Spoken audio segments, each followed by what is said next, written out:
Primero vamos a repasar un poquito la parte anatómica, ¿ya? Porque tengo entendido que no lo han visto, ¿verdad? El oído tiene tres partes, ¿sí? Todo lo que es el pabellón auricular y el conducto auditivo externo va a corresponder a lo que viene a ser oído externo, ¿listo? Entonces el oído externo vendría a ser el pabellón auricular más su conducto auditivo externo. Eso es oído externo. Oído medio estaría representado por lo que es la cavidad timpánica y la trompa de Eustaquio. No olviden que dentro de la cavidad timpánica tenemos los tres huesecillos, el martillo, el yunque y además lo que es el estribo, ¿no es cierto? Eso es oído medio. Y el oído interno viene a estar formado por lo que es el utrículo con sus conductos semicirculares, el sáculo y el conducto coclear. ¿Listo? Entonces tenemos las tres porciones en el oído.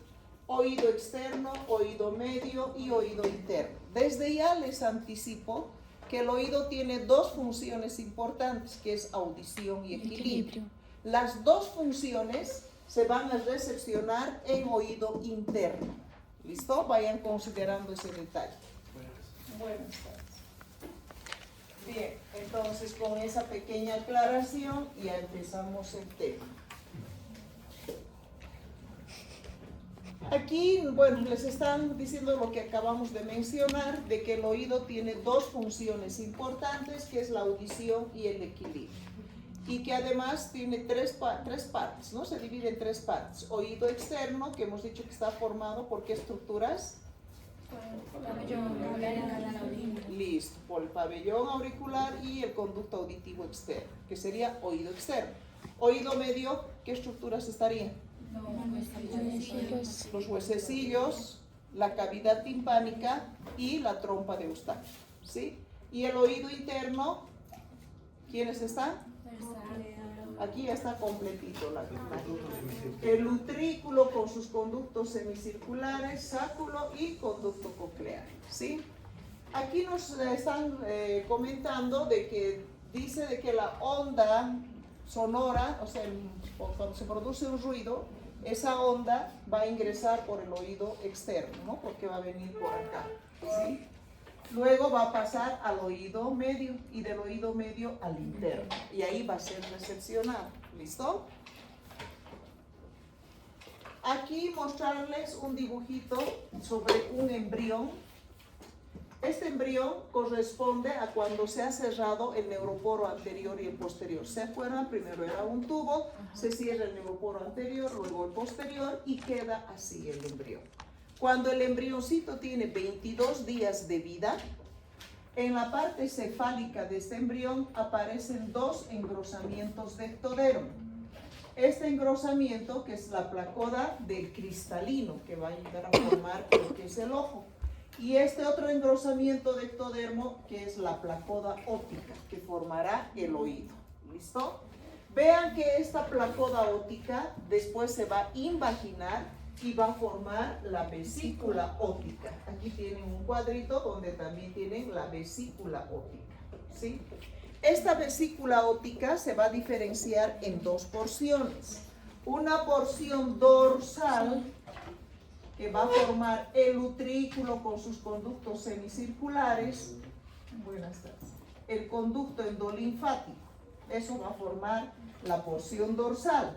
La porción ventral formará lo que es el sáculo y a partir de este sáculo además se va a formar lo que es el conducto coclear, ¿sí? Entonces, de la vesícula óptica, de la porción dorsal, se ha formado el utrículo y el conducto endolinfático y de la porción ventral se formó el sáculo y el conducto coclear, que vendría a ser toda esta estructura a lo que se conoce como un laberinto membranoso. ¿Listo? Aquí en esta imagen ustedes están observando cómo se va formando el conducto coclear.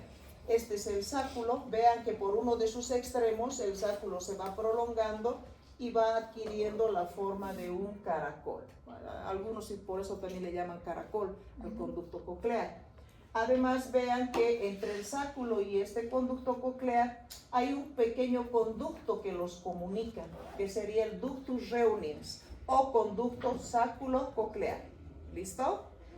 Si nosotros hacemos un corte a nivel de este conducto coclear, que parece ser como un tubo circular, si hacemos un corte, les muestro ahí, después de haber hecho el corte, ustedes van a ver circular, ¿sí? Fíjense que esta imagen corresponde al conducto coclear. Hemos hecho un cortecito y les estamos mostrando. El conducto coclear tiene esta forma circular, donde ustedes van a encontrar por una parte una membrana que se llama membrana vestibular. Y aquí una otra membrana que sería la membrana basilar. Estas dos membranas van a dividir al conducto coclear en tres rampas. Rampa vestibular, rampa media y rampa timpánica. La más importante de las tres rampas es la rampa media, porque ahí van a encontrar ustedes una estructura que se denomina como órgano de Corti, ¿sí? El órgano de Corti va a estar formado por unas células sensitivas, receptoras del sonido, que tiene dos crestas, una cresta externa, una cresta interna y además la membrana tectórea. Todo esto es el órgano de Corti, ¿sí?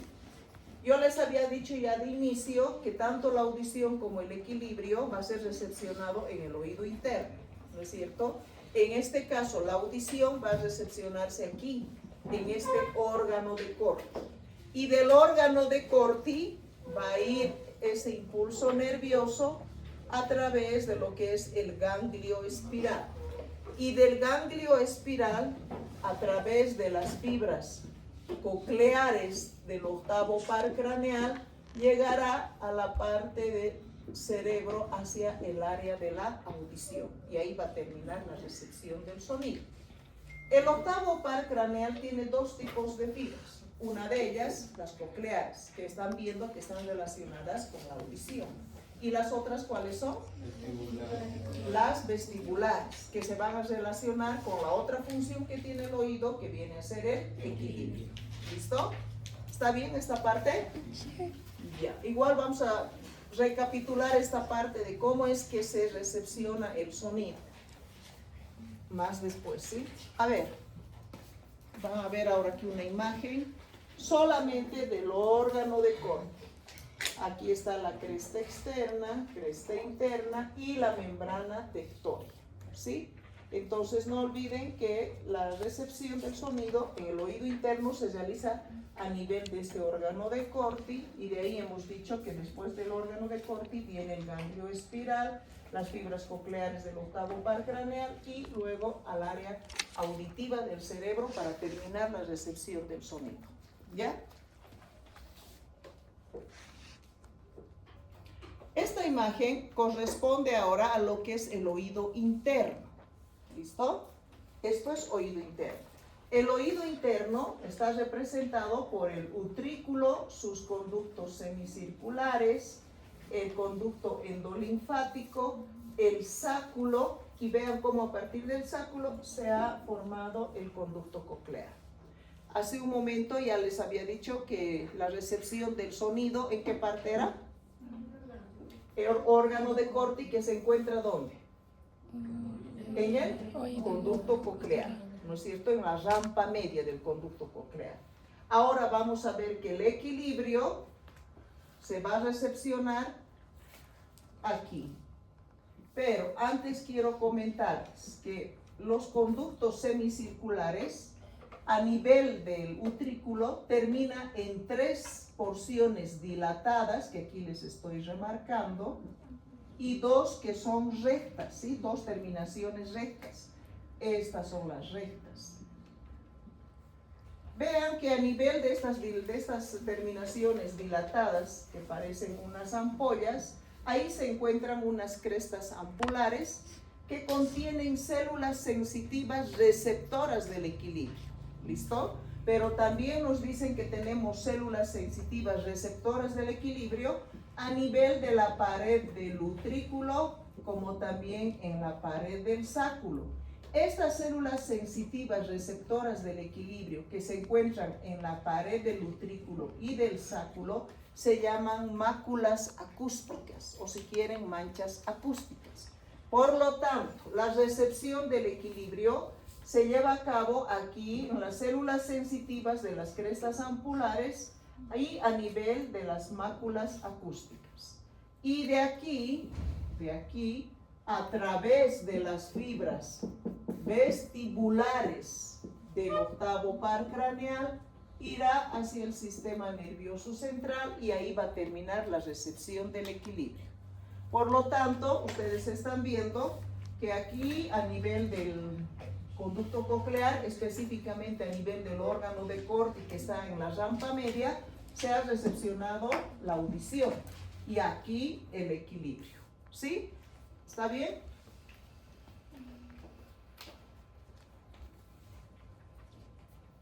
Veamos aquí. Nos hablan del oído medio. ¿Qué estructuras constituyen el oído medio? Caja timpánica y trompa.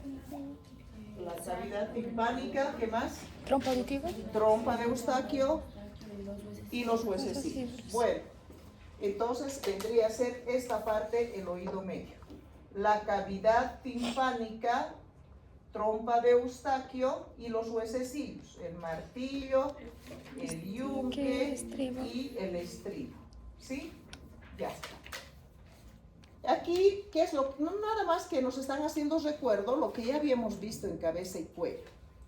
¿Sí? ¿Se acuerdan a partir de qué se forma la membrana, la cavidad timpánica y la trompa de Eustaquio? ¿De dónde se forma, según lo que hemos visto en cabeza y cuello? Primera bolsa faríngea. Aquí está el dibujito. ¿Se acuerdan? Por dentro estaban las bolsas, por fuera las hendiduras, ¿sí? Entonces aquí estamos viendo que la primera bolsa faríngea está formando la trompa de Eustaquio y la cavidad timpánica primitiva. Por lo tanto, aquí nos están volviendo a recordar de que la cavidad timpánica y la trompa de Eustaquio se forma de la primera bolsa faríngea. Ahora, ¿de dónde se forma el martillo y el yunque? Primer arco, perfecto. ¿Y el estribo? Segundo arco. Ahora, les pregunto lo siguiente. El revestimiento interno que va a tener esta cavidad timpánica y la trompa de Eustaquio, ¿es ectodermo o endodermo? Porque hemos visto el revestimiento interno de las bolsas y las hendiduras. En este caso ha sido de una bolsa. Entonces, ¿qué revestimiento tendría? Endodermo. ¿Qué revestimiento? Endodermo. Muy bien, entonces acuérdense que todo esto va a estar revestido por endodermo, ¿sí? Vayan acordándose porque vamos a ver que esto es importante después. Y eso es todo lo que nos están recordando. En este dibujito, si yo lo completo el dibujo, todo esto sería la cavidad timpánica y aquí vendría lo que es la trompa de Eustaquio. Estamos viendo también el martillo, el yunque y el estribo, ¿no es cierto? Y además aquí nos están hablando de dos musculitos importantes, que fíjense tan chiquititos, pero súper importantes. Este es el músculo tensor del tímpano y este es el músculo del estribo o estapedio también se llama. Este músculo tensor del tímpano está inervado por el trigémino, quinto par craneal. Y este está inervado por el facial, que sería el séptimo, ¿no es cierto? Así tan pequeños como los ven, pero son súper importantes. ¿Por qué motivo?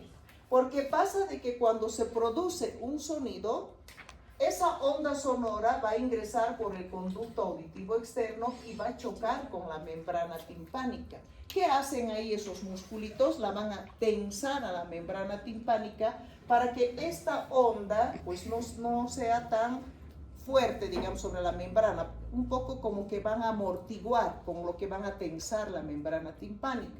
Y en ese momento, esa onda choca contra la membrana timpánica, van tensando los dos musculitos para amortiguar esa fuerza con la que llega esa onda sonora, y esa onda pues produce una pequeña vibración en la membrana timpánica.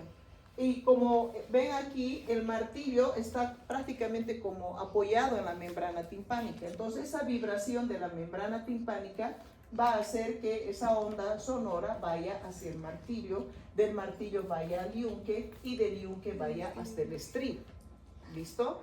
El estribo se comunica con la cóclea a través de una ventana que es la ventana oval. Y cuando esa onda sonora pasa ahí hacia la cóclea, se transmite mejor todavía esa onda sonora. ¿Por qué? Porque a nivel de la cóclea tenemos líquido endolinfático. Y cuando llega a la cóclea, ¿a qué parte va a ir? Va a ir al órgano de Corti. Y del órgano de Corti al ganglio espiral. Y del ganglio espiral a través de las fibras cocleares del octavo par craneal y hemos dicho al área de audición en el cerebro. Y ahí va a terminar la recepción del sonido. ¿Listo? ¿Se entendió esta parte? Bueno, eso es oído medio.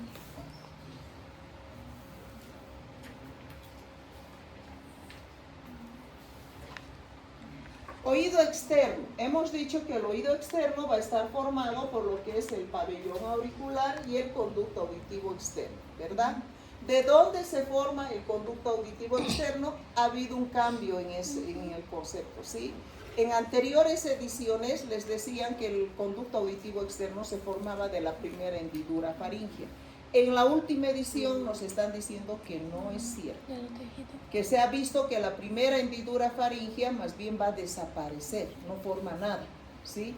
Y quien estaría formando el conducto auditivo externo sería el primer arco faríngeo. ¿Listo? Primer arco faríngeo. Hay ese cambio de información en la última edición. Por lo tanto, podemos decir que el conducto auditivo externo se forma por la invaginación de las células ectodérmicas superficiales del primer arco faríngeo.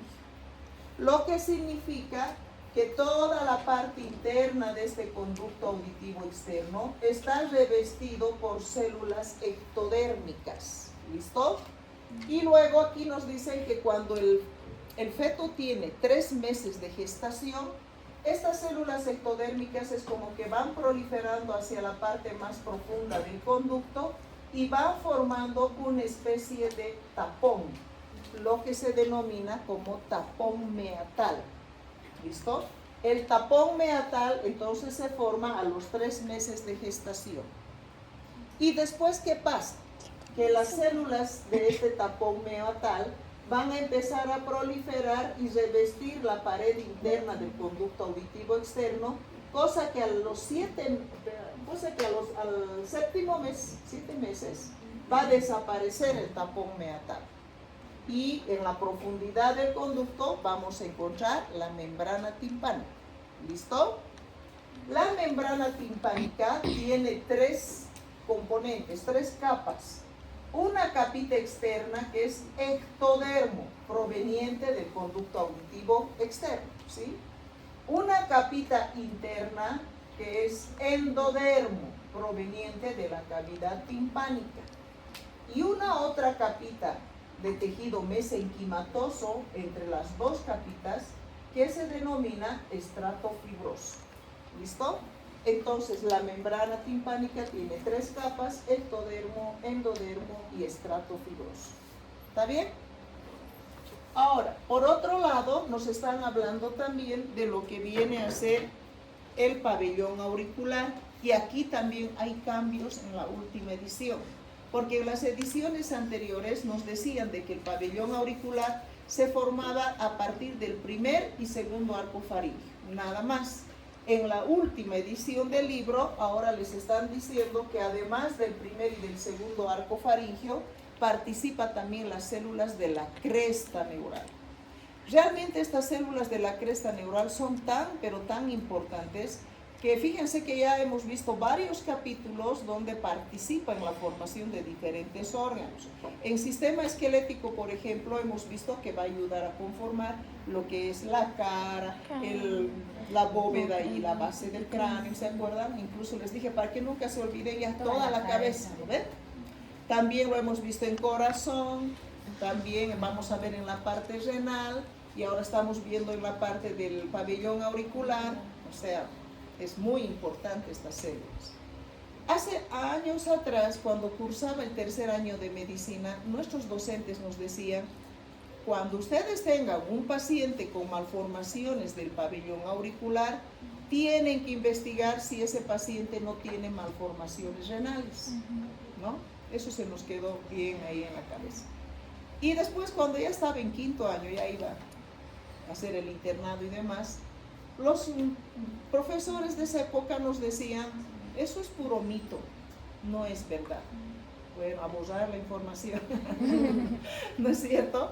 Pero ahora, en Embrio, la última edición, nos dicen que las células de la cresta neural forman pabellón auricular, forman riñones. Ah, bueno, entonces sí se puede dar esa situación de que el paciente con malformaciones del pabellón auricular pueda presentar malformaciones renales también. Y no solamente renales, también a nivel de corazón, a nivel de cara y a nivel de cráneo también, porque en todo eso participa la cresta neural. ¿Listo? Así que volvió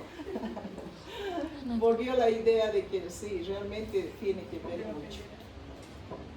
¿Qué va a formar el segundo arco? La mayor parte del pabellón auricular conjuntamente con las células de la cresta neural.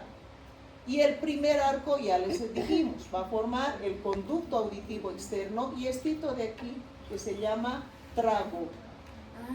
¿Ya? Eso va a formar el primer arco faríngeo. El trago y el conducto auditivo externo. ¿Listo?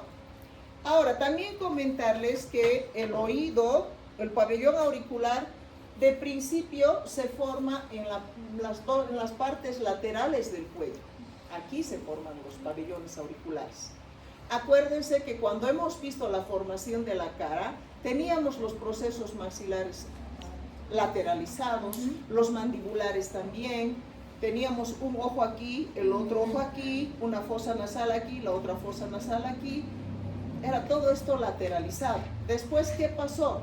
Que los procesos maxilares fueron arrastrados hacia la línea media, los mandibulares también, los ojos vinieron ya a su posición definitiva, las fosas nasales también, o sea, fue un arrastre bastante importante, lo que en ese momento hace que también los pabellones auriculares asciendan a su posición definitiva, ¿listo? Por todo ese arrastre que ha habido.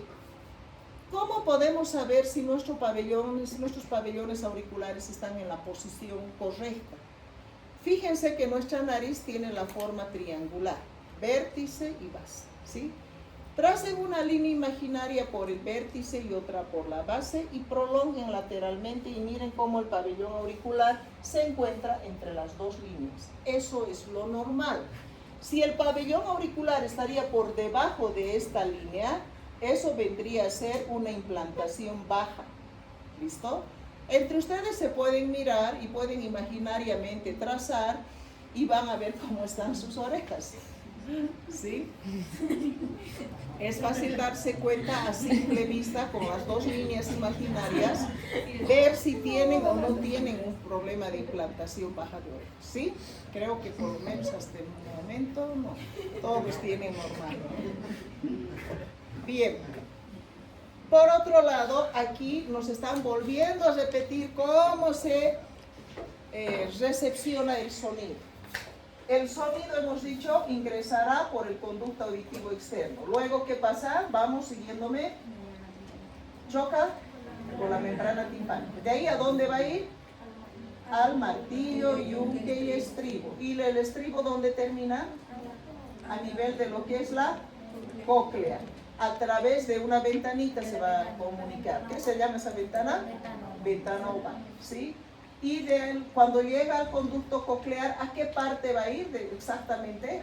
¿En cuál de las rampas? La rampa media, específicamente ¿a dónde llega? Órgano de Corti, ya.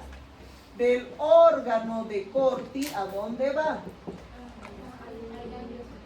Al ganglio espiral se llama. Ganglio espiral. Y del ganglio espiral, las fibras cocleares del octavo par craneal y de aquí hacia el cerebro. ¿Listo? Ahí. esquemita nos está diciendo lo mismo, ¿sí? De cómo es que se logra recepcionar el sonido. ¿Listo? Que lo hemos sintetizado ahí con un pequeño dibujo y ese pequeño esquema. Bueno, ahora, en correlaciones clínicas nos están hablando de dos tipos de hipoacusia. Hipo, ¿qué sería? Poco. Acusia, exacto. Quiere decir que la audición está disminuida. Y puede deberse a dos tipos de hipoacusia. Una hipoacusia neurosensorial, cuando la alteración se encuentra a nivel de las células ciliadas o a nivel del ganglio del nervio auditivo. ¿Listo? Y la hipoacusia conductiva, su nombre ya les está diciendo, conductiva, cuando la alteración se va a producir en el momento de la conducción. Por ejemplo, a ver, si aquí no desapareciera el tapón meatal, ¿qué tipo de hipoacusia sería? Conductiva, que en este caso la verdad no sé si sería hipoacusia o sería directamente sordera, ¿no? Porque no dejaría pasar la onda, pero sería de tipo conductivo, ¿sí? ¿Qué pasa si la membrana timpánica se rompe? En los niños, aunque no crean, esto es frecuentemente como consecuencia de las otitis. La presión que se ejerce aquí en el oído medio es tal que logra perforar la membrana timpánica, ¿sí? A veces los papás no le dan importancia a los niños cuando me duele mi orejita, y cuando traen al pediatra, cuando ya está supurando pus por el oído. ¿Y eso qué quiere decir? Que ya ha habido perforación de la membrana timpánica. Entonces, la perforación de la membrana timpánica puede ser también un motivo de hipoacusia. O si hay lesión a nivel de los huesecillos o una fracturita, lo mismo, una hipoacusia de tipo de conducción. O si a nivel del estribo o en la parte en oído interno, entonces en el momento de la conducción, eso nos puede ocasionar una hipoacusia de conducción. Y como causas probables también nos dicen que puede ser también procesos infecciosos que la mamá haya tenido durante en la etapa perinatal, durante el embarazo. O también puede ser cuando el bebé ha nacido prematuro. No olviden que los prematuritos todavía no tienen bien formados los huesitos y además también no solamente tienen problemas de audición, también visuales. Es un caso bastante complicado lo de los prematuros. Y también se ha visto que la diabetes materna podría repercutir también en este problema, ¿ya? Aquí esto es bien interesante, no sé si en el aula hay, pero ahorita hay, pero es muy frecuente. No sé si se han fijado de que hay personas que tienen como un hoyuelito por delante del pabellón auricular. ¿Quiénes tienen eso? ¿Lo ves? Hay. El otro día que pasábamos prácticas, de los que éramos 11, 5 tenían. ¿En serio? ¿De verdad? Sí, es bastante frecuente. ¿A qué se debe esos senos preauriculares? Nos dicen de que es una falla cuando el primer arco faríngeo está formando el conducto auditivo externo. ¿Listo? A eso se debe. Y esto seguro que también han debido haber visto en algunos bebés o incluso en personas mayores cuando no se hacen la cirugía, ¿no es cierto? Parecen mamelones delante del pabellón auricular, a eso llamamos apéndices preauriculares. Y estos apéndices preauriculares se dice que se sucede por alteraciones genéticas, ¿sí? Porque tenemos genes que regulan la formación del pabellón auricular. Y si esos genes son alterados, podrían dar lugar a la formación de estos apéndices preauriculares. ¿Listo? ¿Y qué hacemos si tenemos un paciente con este tipo de malformaciones? Quirúrgico para solucionar. Pero además, ¿qué tendrías que hacer? Hay que ver si no están malformaciones a nivel... Externamente vamos a poder revisar, pero internamente hay que ver corazoncito, hay que ver riñones, ¿no es cierto? Por las famosas células de la cresta neural. Y eso es todo de la parte de oído. Es un tema bastante corto.